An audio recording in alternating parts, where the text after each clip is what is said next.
Em nome de Jesus, em João, no capítulo de número 7, nós estamos estudando o livro de João e eu gostaria de ler com vocês o capítulo 7. Vamos ler do número 11 já, porque o princípio do versículo já diz algo ali, e eu gostaria de começar já no 11, porque no versículo do capítulo 1, do versículo 1 ao versículo 7, há um momento de um diálogo com seus irmãos, que é bem histórico, em que os seus irmãos decidem dizer sarcasticamente para Jesus ir lá e fazer as coisas, entendeu? Eles não criam em Jesus.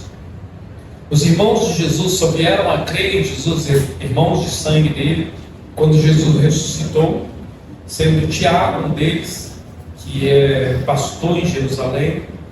E aí, após Jesus ressuscitar, Judas também, do livro de Judas, um dos irmãos de Jesus. Mas aqui no capítulo, do versículo 1 ao 11, simplesmente é aqui algum momento ali sarcástico. E aí começa no versículo 11, quando ele está indo ao templo. Diz assim: os judeus o estavam procurando na festa e perguntavam: onde está aquele homem? Então a fama de Jesus já tinha corrido. Entre a multidão havia muitos boatos a respeito dele. Alguns diziam bom homem, outros respondiam não, ele está enganando o povo. Ninguém, porém, falava dele em público por medo dos judeus. Quando a festa estava na metade, Jesus subiu ao templo e começou a ensinar. Os judeus ficaram admirados e perguntaram como foi que este homem adquiriu tanta instrução sem ter estudado. Jesus respondeu: o que ensino não procede de mim, vem daquele que me enviou. Se alguém decidir fazer a vontade de Deus, saberá se o meu ensino vem de Deus ou se falo por mim mesmo.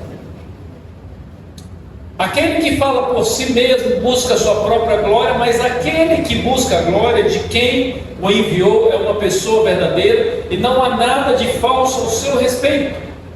Moisés não deu a lei a vocês, no entanto de vocês obedecem a ela, por que procuram matar? Você está endemoniado, respondeu a multidão. Quem está procurando matar você? Continua, Jesus diz: fiz um milagre, vocês estão tão admirados. Por que Moisés deu a vocês a circuncisão no sábado, para que a lei de Moisés não seja quebrada? Peraí, porque Moisés deu a vocês a circuncisão, embora na verdade ela não tenha vindo de Moisés, mas dos patriarcas. Vocês circuncidam no sábado. Ora, se o menino pode ser circuncidado no sábado, para que a lei de Moisés não seja quebrada, por que vocês ficam cheios de ira contra mim por ter curado completamente um homem no sábado? Não julguem apenas pela aparência, mas façam julgamentos justos. Então alguns habitantes de Jerusalém começaram a perguntar: não é este o homem que estão procurando a matar? Aqui está ele falando publicamente e não lhe dizem nada. Será que as autoridades chegaram à conclusão de que ele realmente é o Messias, ou seja, o Cristo? Travou mais. Não sabemos de onde é este homem. Quando, porém, o Cristo vier, ninguém saberá de onde ele é. Enquanto ensinava no pátio do templo, Jesus clamou em alta voz: vocês me conhecem, sabem de onde sou. Eu não estou aqui por mim mesmo, mas aquele que me enviou é verdadeiro. Vocês não o conhecem. Forte dizer isso. Eu, porém, o conheço, porque veio da parte dele e ele me enviou. Então tentaram prendê-lo, mas ninguém pôs a mão nele, porque a sua hora ainda não havia chegado. No entanto, muitos no meio da multidão creram nele e diziam: quando o Cristo vier, fará mais sinais milagrosos do que este homem fez. Os fariseus ouviram a multidão sussurrando essas coisas sobre ele. Então os chefes dos sacerdotes e os fariseus enviaram guarda do templo para prendê-los. Jesus lhe disse: estou com vocês apenas por pouco tempo e logo irei para aquele que me enviou. Vocês procurarão por mim, mas não me encontrarão. Vocês não podem ir ao lugar onde eu estarei. Os judeus disseram uns aos outros: para onde pretende este homem ir que não possamos encontrar? Pretende ir para onde vive o nosso povo, disperso entre os gregos, a fim de ensiná-los? Eles pensavam que Jesus ia para outras terras. Os judeus disseram o que ele quis dizer quando falou: vocês procurarão por mim, mas não me encontrarão, e vocês não podem ir ao lugar onde eu estarei. O que ele quer dizer com isso? No último e mais importante dia da festa, Jesus levantou e disse em alta voz: se alguém tem sede, venha a mim e beba. 38. Quem crer em mim, como diz a Escritura, do seu interior fluirão rios de água viva. Vamos orar. Obrigado por tudo que o Senhor tem feito, pela tua palavra, pela tua graça. Agora nos ensina, Senhor, que tenhamos realmente, como a música diz, um coração ensinável para aprender a tua palavra. Peço pela tua misericórdia, Pai, que ela alcance a minha vida, alcance as vidas que estão aqui, que ela continue falando comigo como tem falado e fale profundamente, Pai, na vida das pessoas que ouvirem ela, que ela não volte em vão, que tenhamos corações férteis e que possa produzir 30, 60, 100 vezes mais pelo poder do teu Espírito em nossas vidas. A tua palavra. Amém. Tenho sede de ti. Quem neste mundo de Deus já não teve mais sede e desejou tomar um copo d'água? Como beber esse líquido de Deus?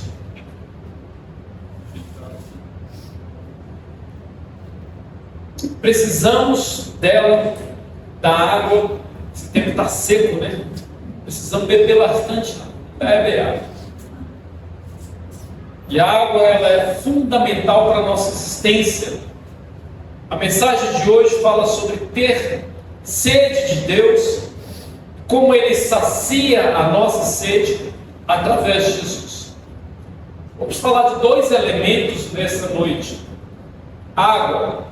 Água é uma substância H2O, líquida, incolor, insípida, inodora, não tem cheiro, essencial para a vida da maior parte dos organismos vivos. Nada vive sem água, que é vivo nessa terra. Excelente solvente para lavar. A parte líquida cobre 70% da superfície da terra, fora o que tem ainda embaixo. A terra é cheia de água, embaixo e em cima, sob a forma de mares, lagos e rios. Atualmente todos os seres vivos existentes precisam de água para a sobrevivência. O homem deseja encontrar água fora do nosso planeta, porque ele sabe que onde tem água, tem vida. A água, ela tem 3 fases: gasosa, líquida e sólida. O corpo humano, você tem ideia, ele é constituído em média de 60% da sua massa de água, cuja distribuição é distribuída conforme o tecido. Por exemplo, tecidos adiposos praticamente não contêm água. Alguns tecidos, como os ossos, não têm água. Os músculos esqueléticos são constituídos, os músculos nossos são constituídos quase 73% de água. Então, quando uma pessoa está na academia, ela precisa tomar bastante água, porque ela força os seus músculos. O plasma sanguíneo, ele chega a ter 90% de água. Você tem ideia? Nós somos puramente água. Sede. Sede é a falta de água. Sede é uma sensação de caráter geral iniciada por um estímulo dentro do organismo, do próprio organismo, e não por um meio ambiente. Os estímulos são detectados por receptores através de nós, dentro de nós. São estímulos inatos que garantem a sobrevivência. E diz: você precisa desse elemento para a sua vida, que é a água, e gera motivação de providenciar aquilo que falta. A sede é gerar uma motivação, um ímpeto para aquilo que falta. A satisfação do impulso elimina a origem da sensação do caráter geral. Ou seja, você vai ter sede de algo, e enquanto você não tem aquilo, não é eliminado essa sede. Os sintomas da sede podem ser divididos entre falsa sede, Onde quando a nossa boca parece que está com sede, a gente toma água, mas na verdade a gente não está totalmente sedento. E aí acaba sentindo o gosto da água, a gente já está bem. Ou uma pessoa que está totalmente sem água, nada. Essa parte já parte para a desidratação. Ocorre quando o corpo humano não tem água suficiente para realizar as suas funções. Por isso que muitas vezes nós jejuamos, e muitas vezes a gente abstemos de alimento, e muitas vezes não abstemos da água, porque a água ela é um remédio para o corpo. Né? Sem água o ser humano começa a ter problema. Existem alguns jejuns que duram no máximo 3 dias sem água. São jejuns biblicamente que dão direções para nós. Por quê? Porque se você passa muito tempo sem água, seus órgãos entram em falência. Então precisamos entender isso. Ela pode ser, a desidratação pode ser leve, causar sintomas como fraqueza, tontura, dor de cabeça, fadiga, podendo levar à morte. Indivíduo desidratado apresenta um volume de sangue menor que o normal, que força o coração a aumentar o ritmo, o batimento, e a desidratação ela é muitas vezes a morte em muitos países, em muitos lugares, por falta de água, levado ao ataque cardíaco, que muitas vezes é comum em criança. A criança está brincando de aquilo, ela desmaia. Assim, nossa, a criança desmaiou por quê? Falta de água. A água ela é necessária para nós então. A água potável ela é uma água diferente de todas as águas. Ela é essencial para a saúde e bem-estar de todo ser humano. O acesso a essa água é aquela que pode ser consumida sem ser contaminada por agente químico, biológico, curto ou longo prazo. Nós temos vários sucos hoje que têm água, mas aí eles têm açúcar, tem os componentes para mantê-los ali sem azedar ali nas prateleiras. Tem sucos aí que duram 7, 8 meses na prateleira, não azeda, não estraga, porque é muita química, mas contém água, mas é contaminado. A água de verdade é diferente. A qualidade dessa água não está relacionada com as substâncias químicas e partículas que são jogadas nelas. É uma quantidade natural que já é existente nessa maravilhosa criação que Deus fez para nós. E aí a gente usa ela. Água contaminada é algo diferente. A água contaminada é algo que traz risco às vidas das pessoas, muitas doenças, entende? Vem por causa da água contaminada, geralmente contendo micro-organismos que danificam nossos órgãos. A diarreia é causada por diversos fatores, como rotavírus, que mata muita gente porque a água está contaminada. A água ela vem, as pessoas tomam e ela faz muito mal. Causa doenças parasitárias, como esquistossomose, oncocercose, que são doenças causadas pela água em nós, que vai para os nossos organismos e destrói-os. E muitas vezes a água é contaminada por mosquitos. Os mosquitos são grandes vetores que contaminam a água e são problemas de saúde pública. Saúde pública. O Brasil precisa de rede de esgoto, o Brasil precisa de água potável, o Brasil precisa de uma organização muito grande, e vemos que os nossos políticos têm outros interesses que são os melhores para eles, né? Saúde pública para eles não é interesse. Para eles é interesse do bolso deles, dentários deles, médico para eles, seguranças, carros blindados e tudo, etc. É um problema no Brasil. O Brasil, no político de A ou B, direita ou esquerda, não tem uma preocupação muito grande com a nossa saúde pública que é necessária. Estima-se que cerca de 4 em cada 5 das doenças estão relacionadas com a água, com o uso de água contaminada. Muita gente morre por causa da água. A água ela é diferente de todos os outros líquidos. Por exemplo, nós temos o preferido de todas as pessoas, a Coca-Cola. A Coca-Cola é uma substância misturada. Ela tem água, mas ela é uma substância que muitas vezes tem ali. E você sabe que a Coca-Cola diz, mata a sua sede. A propaganda da Coca-Cola é um copo suando, a pessoa tomando ar a ela, e a pessoa num calorzão, passa a mão assim, e aí está ela tomando, e aqui ela... Você Sabe que não. Coca-Cola não mata a sede, ela só te faz ter mais sede. Porque ela tem um componente que faz você beber mais Coca-Cola. Mas a água mata a sede. A água é santo remédio para a nossa sede natural. É muito interessante o desenvolvimento da água quando você bebe ela. Agora você entende porque Jesus disse sobre ele ser água que mata a sede. Você entende isso quando ele fala que nós temos uma sede, espiritualmente o homem tem uma sede tão grande e ele mata essa sede.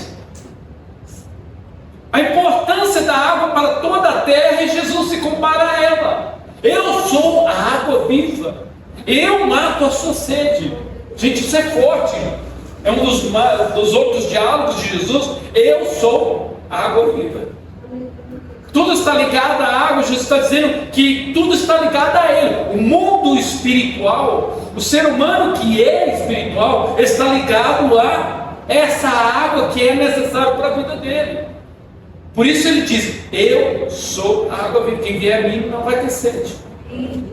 Tudo depende da água. Jesus está dizendo que tudo depende dele. Então deixa eu fazer uma pergunta. A pergunta é: você está satisfeito? A gente tem de entender essa pergunta, porque nos últimos anos tem havido algumas campanhas publicitárias que elas tentam satisfazer o ser humano. Sobre satisfação, a ideia é satisfazer o que o cliente deseja, é procurar uma sede nele e satisfazer aquela sede, ou criar uma sede também, né? Porque a ideia também pode ser criar uma sede. Por um tempo, quando você assistiu um anúncio daquele chocolate, o chocolate ele diz realmente o que satisfaz. Ou seja, a ideia do marketing é realmente fazer com que você deseja comer aquilo para satisfazer. Você já viu um comercial do Gatorade, que é aquele líquido, né, que você toma, que também não é água, mas é um líquido que diz que Gatorade é satisfação que auxilia o profundo e sedento corpo. O marketing quer dizer isso para você. E existem muitos outros produtos que eles prometem que vai matar a sede, vai desenvolver você, a satisfação vai acabar com aquilo que você está saciando, desejando. Estamos rodeados desse contentamento. O ser humano está descontente, ele está sempre procurando se contentar com algo. No livro, dá uma ilustração aqui, no livro O Saara Desvendado, o Saara é um deserto. William Legwick, ele conta a história de um algeriano naquela região, chamado Legleg. E o seu companheiro, eles estavam no carro, no caminhão, e o caminhão quebrou bem na estrada. O Saara é um deserto, mas tem uma estrada que liga fora a fora aos países ali, às cidades. E durante 3 semanas, eles esperaram por resgate, quase morreram de sede. Com seus corpos desidratados, tornaram dispostos a beber qualquer coisa. Qualquer coisa, tinham alimento, mas não comiam, porque o alimento que eles tinham não satisfaziam a sede deles. Aquela sede, aquele alimento aumentaria intensivamente a sede deles, e a desidratação, não a fome, mata muita gente no deserto, em florestas, em lugares que as pessoas não têm água, mata muita pessoa. O mais terrível sofrimento humano é a sede. A sua boca começa a colar, entende? Você começa a sentir muito mal. Os fisiologistas usam a base dessas águas, a base das palavras gregas, para darem um nome a algumas situações. Por exemplo, o Saara, ele é um nome que diz provocador de sede, porque é um deserto onde, quando você pisa nele, você já começa a sentir na sua própria pele, na sua própria boca, vontade de beber água. Você está num ambiente assim. E no caso desse algeriano, com seus companheiros, quando o caminhão quebrou, eles poderiam dizer que eles estavam numa progressão de sede. Uma sede comum para uma sede mais terrível. Alguns nomes como hipertipsia, que é uma sede intensa temporária. Eles comiam, mas eles tinham sede. A pessoa que tem diabetes tem essa sede. Ela come alguma coisa e de repente parece que a boca está seca. E eles passaram para uma outra sede chamada polidicimia, ou polidicima, que é uma sede excessiva a ponto de você beber qualquer coisa. E aquela sede, esse termo usado para eles, é como uma sede que eles bebiam qualquer coisa que eles viam na frente, que era líquido. E às vezes as pessoas têm uma sede chamada uriposia, quando a pessoa consome a própria urina quando ela está com sede. Ou a hemaposia, quando a pessoa consome o sangue. Alguém está num lugar e ela vê um animal, ela mata o animal e toma o sangue do animal que está com sede. E aí debaixo daquele caminhão, eles vendo o sol, dia após dia, o corpo desidratado, eles queriam beber qualquer coisa. Eles estavam para morrer desidratado. E no caso de Leg, a sede se transformou em uma sede permanentemente ali extrema. E há diferentes nomes, como eu disse, para essa sede. E aquela sede, a pessoa adota um fim que ela não quer saber, ela quer beber algo para tentar satisfazer. E aí, como não existia nada, algo para beber, eles abriram o radiador do caminhão e beberam a água do radiador do caminhão. E aí é chamado de polidicimia, que é uma sede excessiva que leva as pessoas a beber algo, seja lá o que for. Eles começaram a beber veneno, ou seja, eles começaram a beber veneno. Foi o que Leg e seus companheiros começaram a beber naquele lugar. Você sabe que o mundo está cheio de coisas que não satisfazem. As pessoas espiritualmente, sentindo no físico delas, elas têm sede.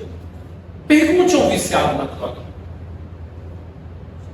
Muitos deles sabem que tem sede. Quem compra um cigarro, vê aquela foto do pulmão todo arrebentado, um esquelético ali. Ela sabe que está ali, mas ela está com uma sede que ela quer preencher no veneno. Pergunte a um alcoólico. Um alcoólico, ele não vê a hora de beber e embriagar. Ele tem uma sede nele e ele está tirando essa sede no veneno, que é o álcool. Pergunte ao viciado em jogos, pergunte à pessoa viciada em sexo, pergunte ao materialista. Ele tem uma sede, mas a sede dele é por comprar coisas, por ter dinheiro, por ter riquezas. Dinheiro, sexo e poder nunca saciou a sede espiritual de ninguém. E as pessoas estão como se estivessem num deserto, sedentas, mas muitas vezes elas estão bebendo água de radiador, porque essas coisas não saciam a sede dela. Essas coisas são substitutos perigosos para a água viva prometida por Jesus. Tudo que essas coisas fazem em última instância é matar. A menos que nós temos Jesus, a vida é uma confusão. Por mais que as pessoas estejam procurando nessas coisas, porque uma vez que temos doentes paladares espirituais, cada escolha que fazemos é errada. Quando nós não entendemos que é aquilo, por quê? O que acontece? Com Leg, o homem do livro, ele estava explicando o seguinte, que aquela pessoa, ela viu o líquido e ela tinha tanta sede que ela não quis saber que aquele líquido. Então no consciente dela, ela está ciente que aquilo faz mal, mas ela bebe aquilo para tentar satisfazer a sua sede. E o mundo espiritual e as pessoas estão caminhando nessa direção. Elas estão com sede de Deus, mas elas não estão se importando com Deus, sabendo que Deus que satisfaz a vida dela. Elas estão aprofundando na prostituição, aprofundando no materialismo, aprofundando no consumo, aprofundando nas drogas, aprofundando nos seus adultérios, aprofundando nas redes sociais, tentando preencher a vida delas. A menos que nós temos Jesus, tudo isso se torna comum na vida das pessoas, como se fosse matar a sede delas. Porque uma vez, eu acho que precisamos entender isso. Vou dar um exemplo que está em Jeremias capítulo 2, no versículo 13. Deus falando para o povo dele. Porque é comum para o mundo lá fora não se importar com essas coisas. Mas para o povo de Deus tem que ter um entendimento sobre quem é a água viva e o que é uma cisterna. Uma cisterna. Diz assim: o meu povo cometeu 2 crimes. Deus diz: o meu povo cometeu 2 crimes. Eles me abandonaram a mim, a água de fonte, a fonte de água viva, e cavaram suas próprias cisternas rachadas que não retêm água. Então, o povo de Deus cometeu 2 crimes lá no Antigo Testamento. Veja essa passagem do Antigo Testamento. Meu povo cometeu fonte de água viva, abandonaram a Deus que é fonte de água viva, e cavaram suas próprias cisternas rachadas que não retêm água. Jeremias, capítulo 2, versículo 13, apresenta um lamento divino, um lamento de Deus para com o povo de Israel, usando a metáfora da água, para revelar a rebeldia dessas pessoas e a ingratidão. Deus acusa Israel de cometer esses grandes pecados, de abandoná-lo, como descrito, fonte de água viva, e tentar satisfazer sua própria necessidade por meio de cisternas rachadas. Ou seja, vamos abandonar a Deus, vamos abrir nossas próprias cisternas para encontrar uma satisfação. Porque, meus irmãos, o ser humano vai abandonar a Deus, ele vai procurar em algum lugar. O ser humano vai abandonar a Deus, eles vão procurar nas drogas, na prostituição, porque o carnaval, as ruas andam lotadas de pessoas, aí as mulheres protestam, compram assédio, mas chegam no carnaval, elas andam penadas, os homens andam penados. Por quê? Porque eles não querem saber, eles estão com sede, e se eles fogem de Deus, eles vão procurar onde? Presta atenção numa coisa que vocês. Não que futebol é pecado, mas eu conheci uma pessoa que ela ficou na igreja a vida toda. Quando ela era criança, ela não queria igreja, ela queria futebol. E ela amava muito futebol.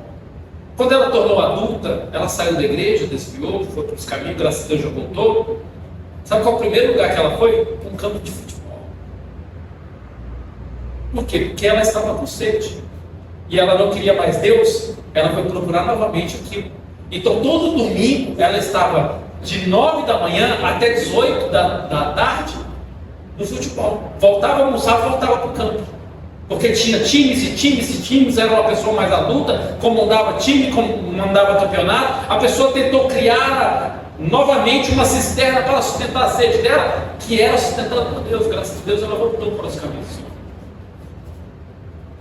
Essa metáfora carrega profundas implicações teológicas para nossas vidas em relação entre Deus e seu povo, e a escolha deliberada de se afastar da fonte verdadeira da vida espiritual e buscar alternativas inadequadas.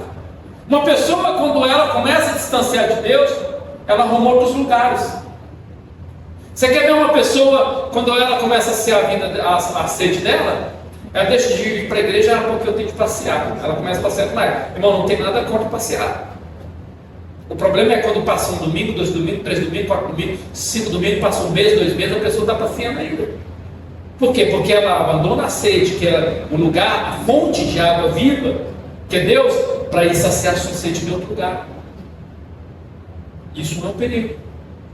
Abandonaram-lhe a fonte de água viva. Deus se apresenta como a fonte suprema e perene de vida e nutrição daquelas pessoas espiritual, uma fonte que nunca seca, sempre sacia. Ao abandonar Deus, Israel rejeita a única fonte verdadeira e sustento e satisfação deles.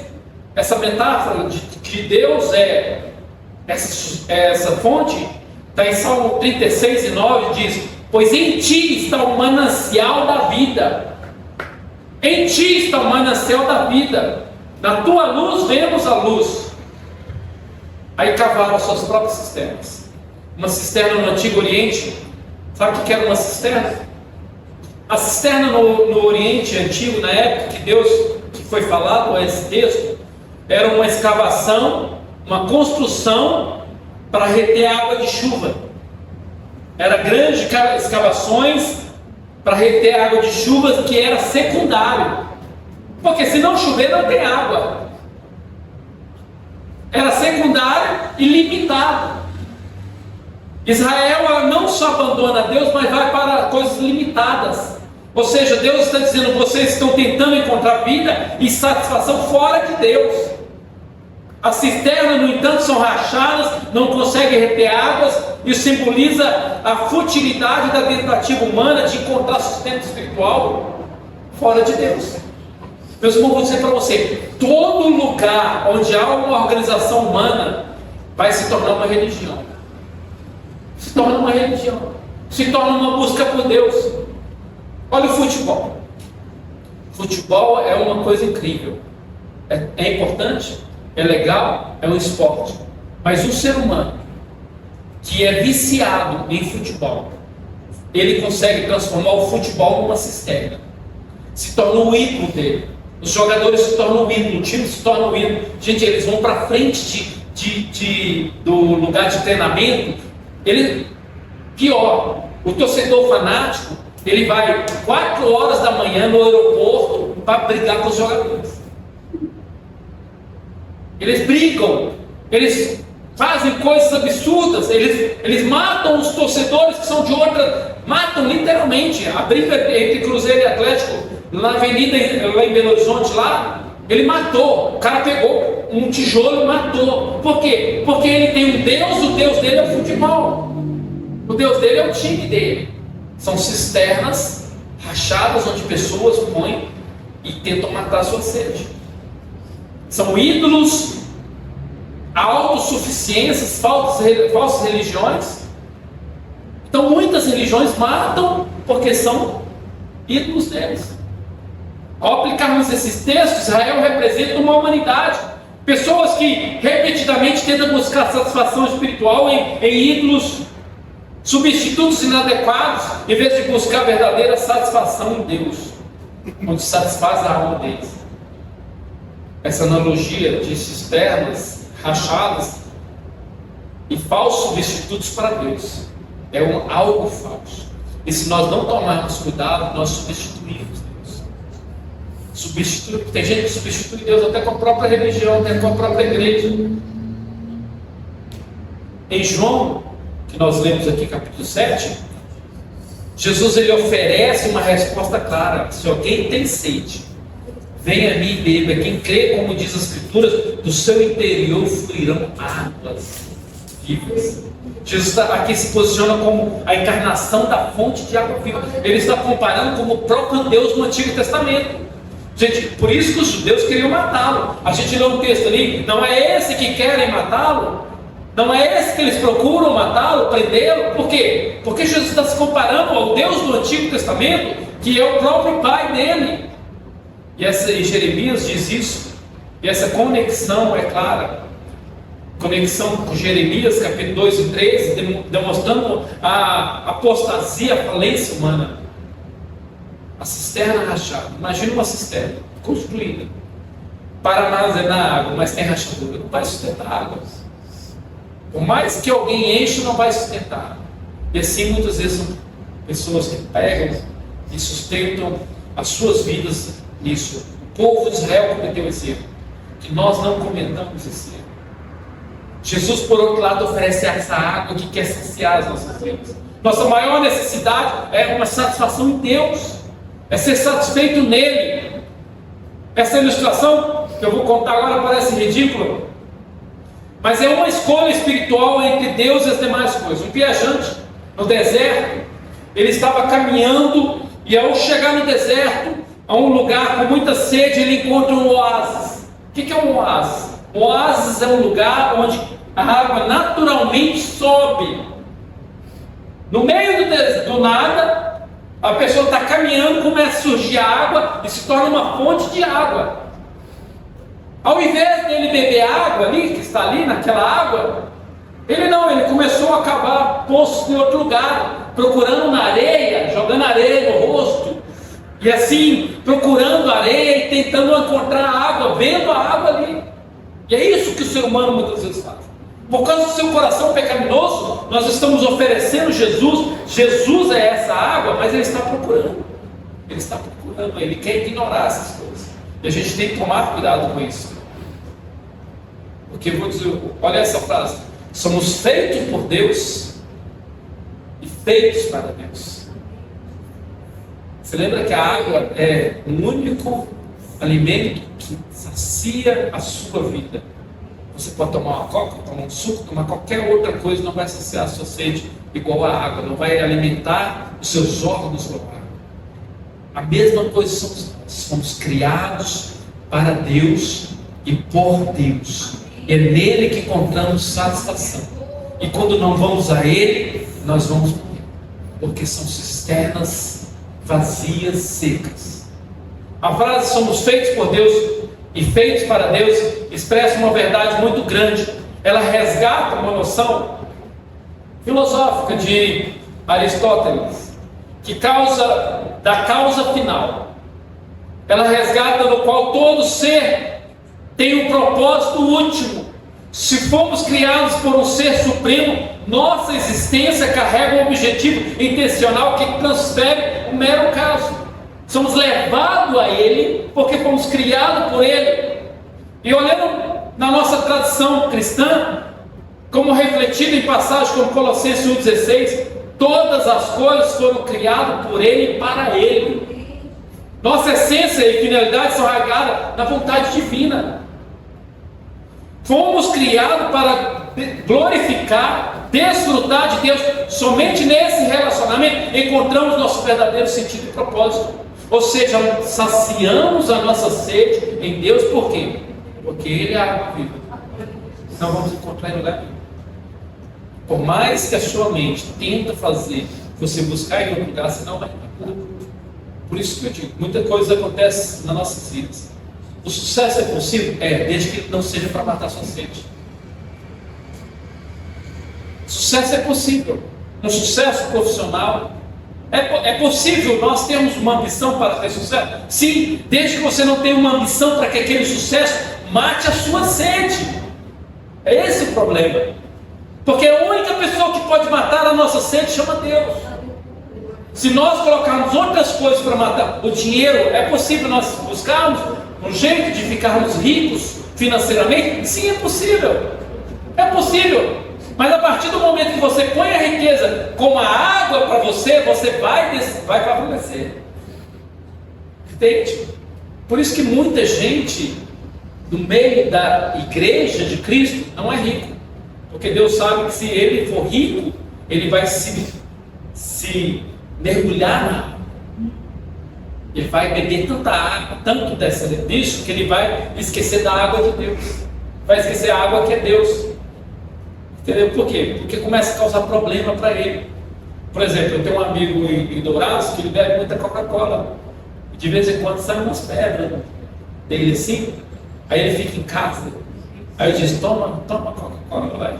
Toma mais.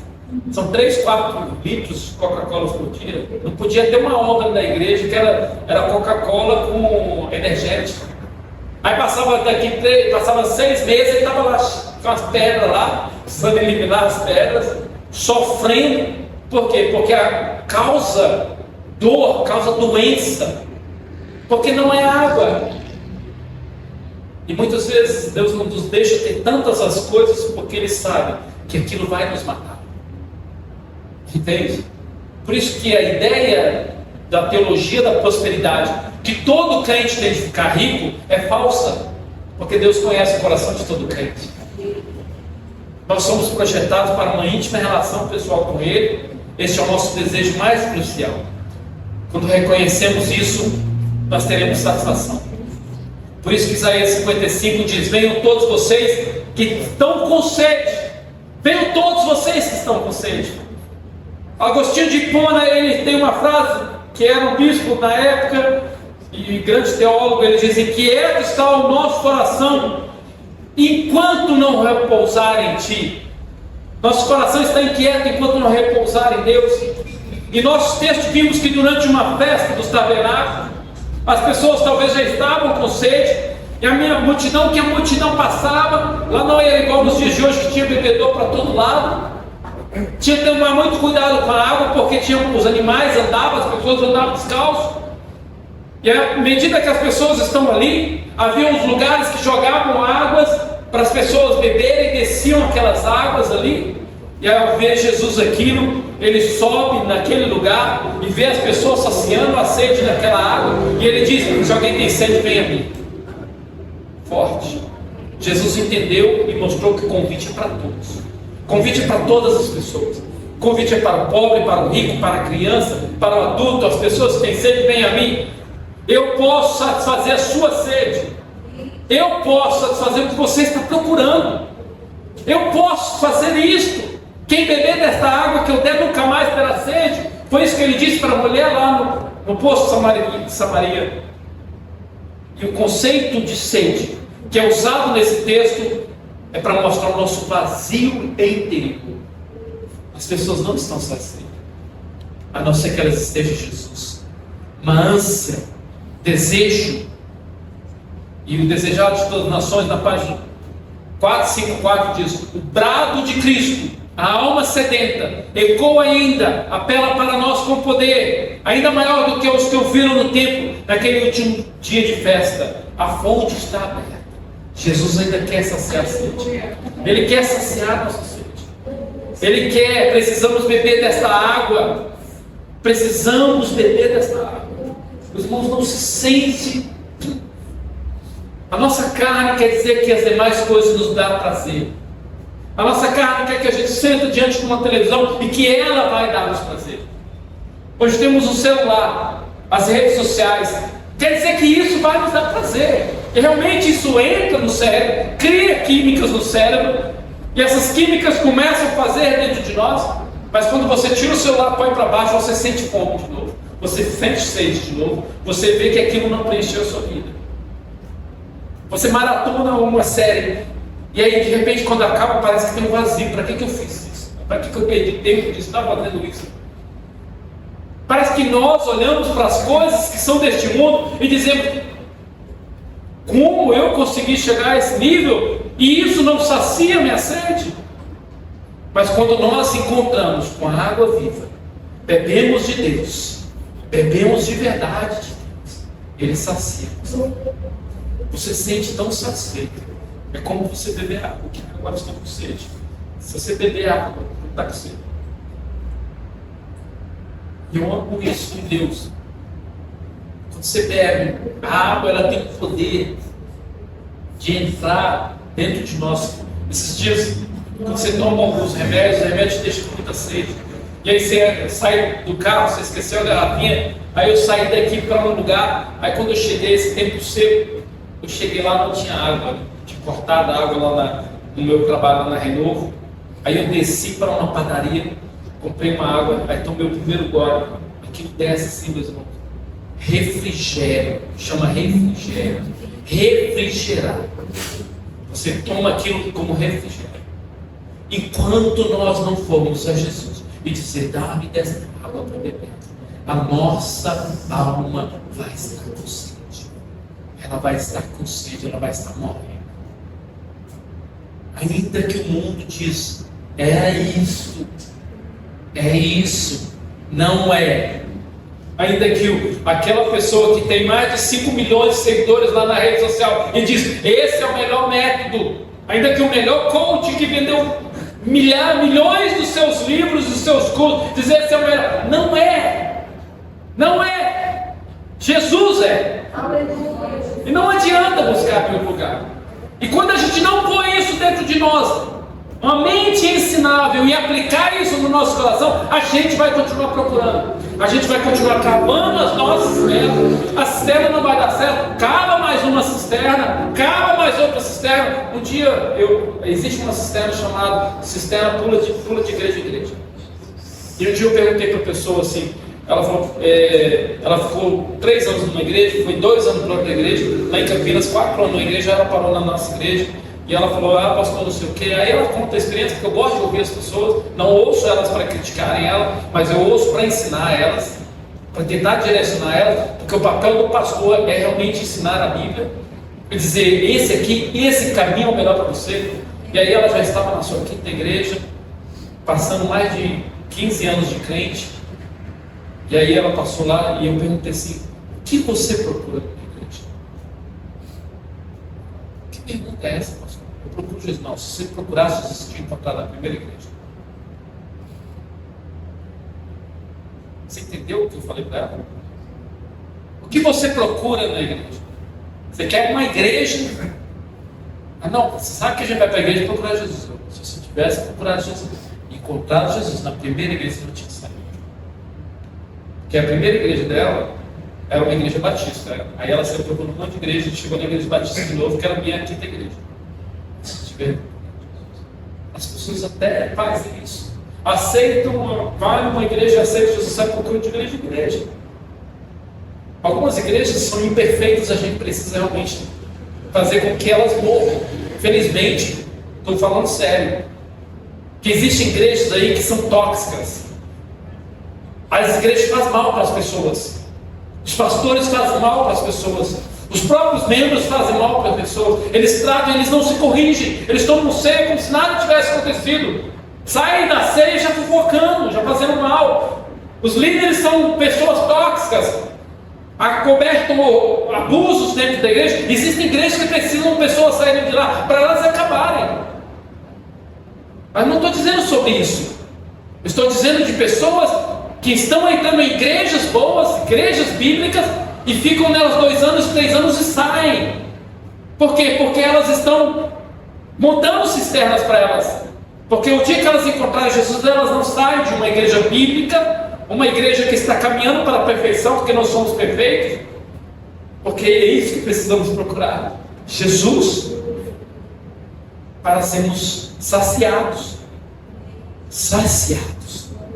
cheios de Jesus. Quanto Jesus não me encheu tudo. Por isso que ele diz, sermos cheios. O versículo 38, ele é bem claro, que ele diz assim, no versículo anterior ele diz: quem tem sede, vem a mim e beba da água. Aquele que tem sede, vem a mim e beba da água. Se alguém tem sede, vem a mim e beba. Quem crê em mim, ou seja, o beber é crer. O ato de eu pegar o copo de água e pôr na minha boca, é o ato de eu acreditar que a água vai fazer bem para mim. O ato de eu crer em Jesus é o ato de eu acreditar que aquilo vai fazer bem espiritualmente para mim. É aquilo que vai me satisfazer. O ato é crer em Jesus. O que é crer em Jesus? O que é crer em Jesus? Você sabe o que é crer em Jesus? É crer na sua obra. Crer naquele que me enviou, foi isso que ele disse para as pessoas. É crer naquele que me enviou, é crer em Deus. É crer que ele me enviou para fazer algo, que é cumprir o papel, que ele cumpriu a sua missão, que é morrer na cruz do Calvário. É crer que ele me enviou. O dia que ele falou que ia morrer na cruz, os discípulos: imagina que você vai morrer na cruz, Jesus. Ele disse: peraí, quem me enviou falou para mim fazer isso. É crer que ele foi para morrer para as pessoas. É crer que ele ressuscitou. Crer em mim é crer que Jesus ressuscitou no terceiro dia. É crer que ele é o meu Salvador. É crer que eu posso confessar os meus pecados a ele e ele vai me redimir. A partir desse momento, é crer que essa sede espiritual vai ser saciada. E é a partir desse momento acontece algo na vida de cada um que crê. Sabe o que acontece? Rios de água fluem. Nós somos projetados para sermos rios. Nós não somos projetados para ser lago. Qual que é a diferença de lago e rio? Lago é água parada, ambiente de água parada. Rio são braços de oceanos, ou de águas de lençóis que descem e vai formando rios até desaguar no oceano. É água viva correndo, fluindo todos os dias. Enchei-vos do Espírito Santo. É isso, nós precisamos ser cheios do Espírito Santo. A água é um retrato do Espírito Santo em nós, e assim como a água produz a fecundidade, ou seja, você sabe que tem água dentro do ventre quando está gerando uma criança. Aquela água, ela serve para ajudar a criança. O Espírito Santo, ele faz isso em nós. Ele vai nos gerando desde quando aceitamos a Cristo, para nos formar e tornarmos cristãos maduros. E aquilo vai gerando em nós para nós sairmos para o mundo, sairmos para fora, para sermos pessoas para fora com o DNA de Deus. E o mesmo Espírito nos satisfaz, nos capacita em sermos um rio de água. Estamos tornar-se rios de Deus. Minha mais profunda sede na alma não é apenas para ser um receptáculo. Eu não posso ter sede só para receber de Jesus, mas eu tenho que ter sede para ser um rio. E você sabe por quê? Porque rios não podem ser parados. Rio não para. Rio volta à correnteza. A correnteza do rio, ele vai embora. Ele desce. Tente parar o rio Amazonas. Ninguém consegue. Às vezes faz uma barricada aqui, ele rompe e vai embora. O Nilo, são os maiores rios, Amazonas, Nilo e Mississippi. Ninguém para esses rios. Não, eles não podem ser retidos. E nem nós deveríamos ser retidos. Estamos tão saciados e cheios de Jesus que nosso rio flui para as pessoas. Assim como os rios são locais de vidas, onde há um rio, há vida. Onde há rio, há bichos, animais, há árvores. Assim nós, quando Jesus sacia a nossa sede, nós tornamos rios. Por isso eu disse, todas as nossas conversas precisam mostrar que nós estamos cheios de Jesus, porque dá vida para as pessoas vêm dizendo para nós que querem morrer, que querem se matar, que não sabem o que fazer da vida, que não sabem o que mais fazer. Nós somos vida para essas pessoas. Você já percebeu isso? Como fluímos para essas pessoas? Rios mudam coisas, não mantém o estado natural, está constantemente limpando o ambiente. Eles mudam de rumo, eles alteram profundidade, correm mais profundo e às vezes eles até transbordam as suas margens. Na chuva o rio transborda. Há sempre progresso, sempre há um empurrão para frente. Rios descreve adequadamente como as águas fluem de nós. Como fluem e transformam o que acontecerá. Por isso que cristão sempre cresce, sempre vai para frente. Maturidade espiritual é sempre se tornar um rio mais largo, é sempre crescer. Por isso nós não podemos ser uma igreja só para nós, porque a igreja só para nós é largo e acaba secando. Olha a Europa foi grandes avivamentos. Hoje há igrejas lá menores do que se pensa. Havia na Europa igrejas que cabiam 25 mil pessoas. Hoje a maior igreja da Europa tem 500, 300 pessoas. O próprio Charles Spurgeon pregava para 17 mil pessoas dentro da sua igreja sem microfone. A sua igreja hoje não existe mais.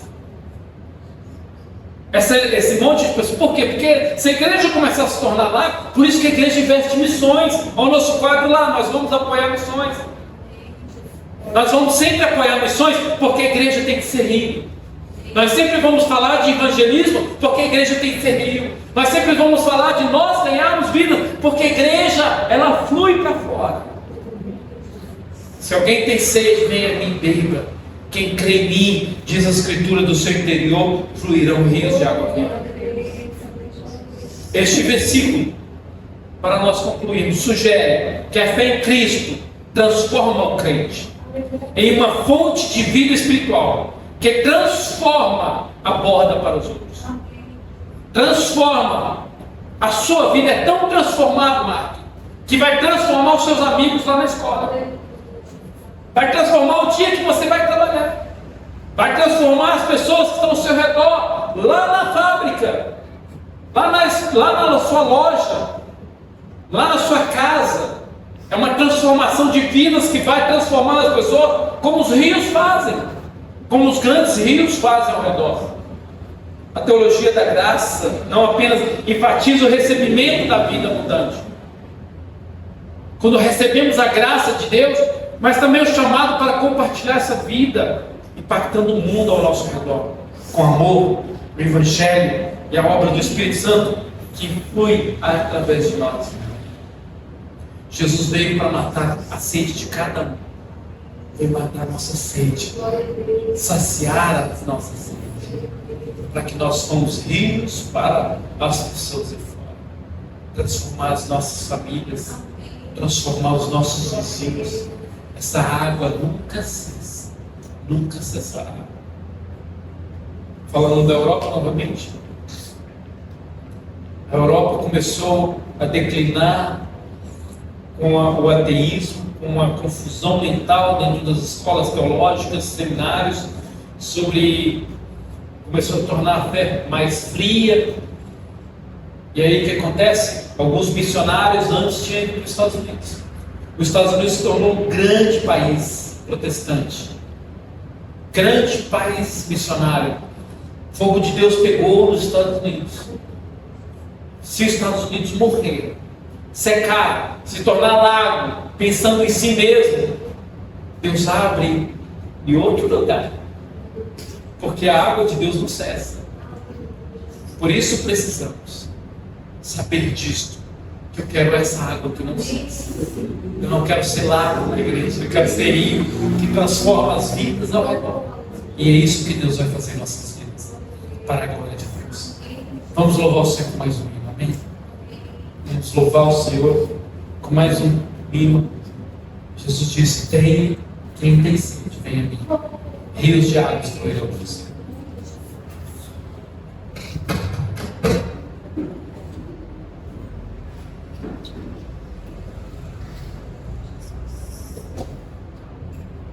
Aleluia, Jesus.